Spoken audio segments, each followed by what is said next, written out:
नमस्कार विद्यार्थी मित्रांनो, ग्रीशा करिअर्समध्ये तुमचं परत एकदा मनापासून स्वागत आहे आणि घेऊन आलेलो आहोत तुमच्यासाठी परत एकदा शेकडेवारी या प्रकरणावरील महाराष्ट्र पोलीस भरती 2024च्या परीक्षेत जे काही विचारण्यात आलेले शेकडेवारी या प्रकरणावरील अत्यंत महत्त्वाचे उदाहरणे आपण या व्हिडिओमध्ये बघणार आहोत। हा आपला शेकडेवारीचा व्हिडिओ क्रमांक 4 आहे आणि यामध्ये सुद्धा आपण शेकडेवारीवरचेच प्रश्न बघणार आहोत जे की तुम्हाला येणाऱ्या पोलीस भरतीमध्ये अत्यंत उपयुक्त ठरतील। ठीक आहे, तर चला मित्रांनो, उशीर न करता बघूया आपला प्रश्न क्रमांक पहिला। आता प्रश्न क्रमांक पहिला तुम्हाला पुणे SRPF 2024च्या परीक्षेत विचारण्यात आलेला आहे। प्रश्न अत्यंत सोपा आहे, नीट समजून घ्या। बघा काय म्हणणं आहे, 2 वर्षापूर्वी पेट्रोलचा दर प्रति लिटर 80 रुपये होता आणि या वर्षी प्रति लिटर 100 रुपये झाला, तर पेट्रोलच्या भावात किती रुपयाने वाढ झाली? अत्यंत सोपा प्रश्न आहे। बघा, सुरुवातीला किती होता? 80 रुपये होता, प्रति लिटर भाव किती होता? 80 होता। आता किती झाला आहे? 100 झाला आहे, म्हणजे कितीने वाढ झाली? वाढ झाली आहे 20 रुपयाने।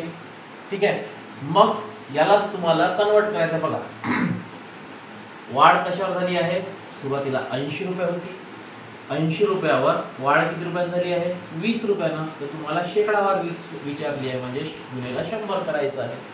हा शून्य ह्याच्यासोबत कॅन्सल करायचा आहे। ठीक आहे, त्याच्यानंतर बघा 20 गुणिले 10 म्हणजे किती?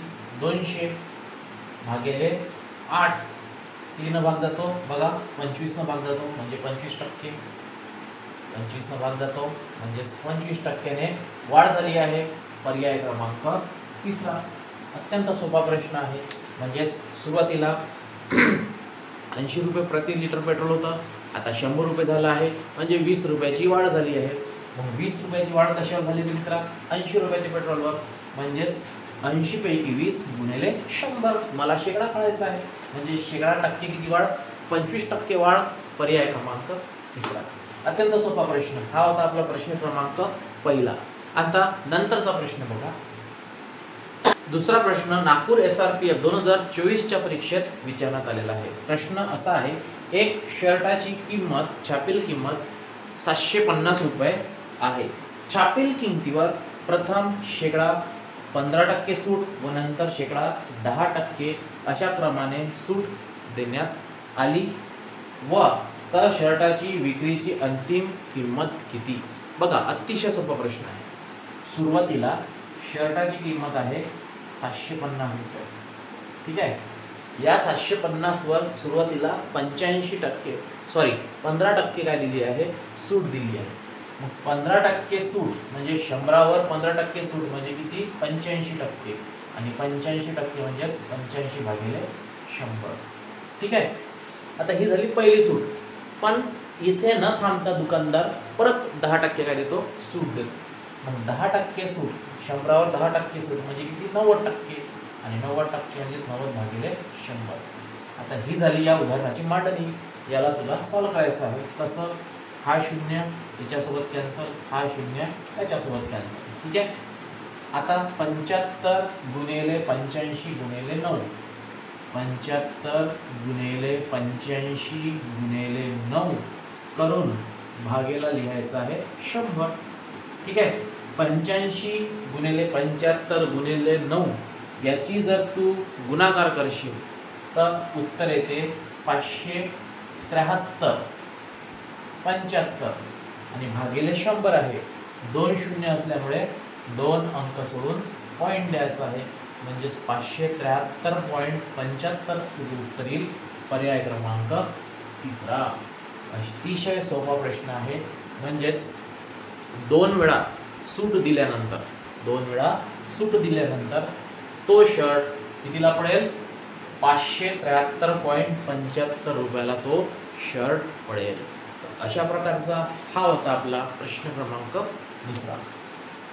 प्रश्न तिसरा बघा, आता हा प्रश्न पुणे SRPF 2024च्या परीक्षेत विचारण्यात आलेला आहे। प्रश्न असा आहे, रमेशची उंची सुरेशच्या उंचीपेक्षा 60% जास्त आहे, तर सुरेशची उंची रमेशच्या उंचीपेक्षा कितीने कमी आहे. जेव्हा अशा प्रकारचा प्रश्न तुला विचारण्यात येतो तेव्हा तुला 100 गुणिले x भागिले 100 अधिक x या सूत्राचा वापर करायचा आहे. कमी म्हटल्यानंतर इथे अधिक येईल, जास्त म्हटल्यानंतर इथे काय येईल, वजाबाकी येईल. हे तुला लक्षात ठेवायचं आहे. मग x च्या ठिकाणी फक्त एकच किंमत दिली आहे, किती, 60. म्हणजेच 100 गुणिले 60 भागिला 60 अधिक 100 म्हणजे किती, 160. ठीक आहे. x च्या ठिकाणी किती घ्यायचं आहे, x च्या ठिकाणी 60 लिहायचं आहे. 100 गुणिले 60 भागिला 100 अधिक 60 म्हणजे 160. ठीक आहे. हा 0 याच्यासोबत कॅन्सल कर. आता 100 गुणिले 6 म्हणजे किती येतात, 600 भागिले 16. 600 भागिले 16 किती येतात रे मित्रा, 16 85 होतात, 16 चौक 64, 16 त्रिक 48, 16 त्रिक 48 उरले किती, 12. 16 85, 16 सकम 96, 16 साती 112 किती उरले, 8. 0 पॉईंट 16 पंच 80 भाग गेला पूर्णपणे म्हणजेच किती, 37.5 आणि 37.5 म्हणजेच आपला पर्याय क्रमांक दुसरा. अतिशय सोपा प्रश्न आहे. हा होता आपला प्रश्न क्रमांक तिसरा. प्रश्न चौथा, जर साखरेच्या मूल्यात 20% वाढ होत असेल तर त्या गृहिणीला तिचा साखरेचा खप किती टक्के कमी करावा लागेल ज्यामुळे तिच्या खर्चात वाढ होणार नाही. म्हणजे बघा, साखरेचा दर वाढला पण खर्च जे आहे म्हणजे जी खर्चाची बजेट आहे किंवा खर्चाचा जो वाढ आहे तो वाढ कमी झाला नाही पाहिजे. यासाठी काय करावं लागेल, इथे सुद्धा आपण सूत्र वापरूया. 100 गुणिले x म्हणजेच x ची किंमत 20 भागिला 100 अधिक x म्हणजे x ची किंमत 20. ठीक आहे. x ची किंमत इथे 20 घेऊन 100 गुणिले x भागिला 100 अधिक x या सूत्राचा वापर करून बघा, 100 गुणिले 20 म्हणजे किती, 2000. ठीक आहे. आणि इथे किती, 120. हा 0 याच्यासोबत कॅन्सल करा आणि 200 भागिले 12, 12 1 12 उरले किती, 8. 0 12 पंच 60, 12 सकम 72, 12 सकम 72 उरले किती, 8 उरले 8, 12 सकम 72 उरले 8 इथे 0 दिला पॉईंट. ठीक आहे. 12 पंच 60, 12 सखम 72 परत उरले 8, 12 सखम 72 म्हणजे 16.66%. 16.66% म्हणजेच पर्याय क्रमांक पहिला. पर्याय क्रमांक कोणता येत आहे मित्रा, पर्याय क्रमांक पहिला येत आहे. म्हणजेच ज्यामुळे तिच्या खर्चात वाढ होणार नाही. किती टक्के कमी करावं लागेल, 16%, 16.66% खर्च कमी करावा लागतील. तर हा होता आपला प्रश्न क्रमांक चौथा. गोंदिया पोलीस 2024च्या परीक्षेत हा प्रश्न विचारलेला आहे. प्रश्न पाचवा बघा. आता हा प्रश्न छत्रपती संभाजीनगर शहर पोलीस 2024च्या परीक्षेत विचारण्यात आलेला आहे की एक संख्या 45% वाढवली तेव्हा ती 116 होते, तर ती संख्या कोणती. बघा, ती संख्या आपण गृहीत धरू x.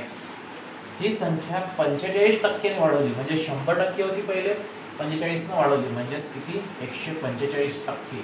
आणि 145% म्हणजेच 145 भागिले 100. ती संख्या 145% ने वाढवली तेव्हा किती मिळते, 116 मिळते. ठीक आहे. 116 मिळते, तर ती संख्या कोणती. बघा, हा x जसाच्या तसा ठेवून 116 गुणिले 100 भागिले 145 लिहायचं. म्हणजेच 145 भागिले 100 इकडे लिहिल्यास काय होईल, उलट होईल. मग आता भाग बघा कशाने जाते. समजा 116 आणि 145 ला जर आपण भाग घेतो म्हटलं तर सुरुवातीला आपण 5 न भाग देऊया. 5 न जर भाग देतो म्हटलं तर इथे येईल 145 भागिले 5. 5 दुने 10 0 असेल 4, 5 9 45. ठीक आहे. 5 ने भाग दिल्यास इथे येतात 19 आणि इथे येतात 20. ठीक आहे. 29 आणि 20 आता 29 न भाग जातो बघा, 29 चोक करा बरं, 9 चोक 36, 6 चले 3, 4 2 8 आणि 3 11. हा म्हणजेच 29 न याला भाग जातो कितीने? 4 ने. आणि x बरोबर 4 गुणिले 20 म्हणजे किती? 80. x ची किंमत किती येत आहे? 80. म्हणजे ती संख्या कोणती? 80 येत आहे. पर्याय क्रमांक दुसरा. अशा प्रकारचा हा होता आपला प्रश्न क्रमांक 5वा. आणि अशाच प्रकारे मित्रांनो आपण या व्हिडिओमध्ये शेकडेवारी या प्रकरणावरील काही महत्त्वाचे, अत्यंत महत्त्वाचे, उपयुक्त अशी उदाहरणे बघितली. हा व्हिडिओ तुम्हाला नक्कीच आवडलेला असेल. भेटूया आपण अशाच आणखी एका प्रकारामध्ये. तोपर्यंत धन्यवाद.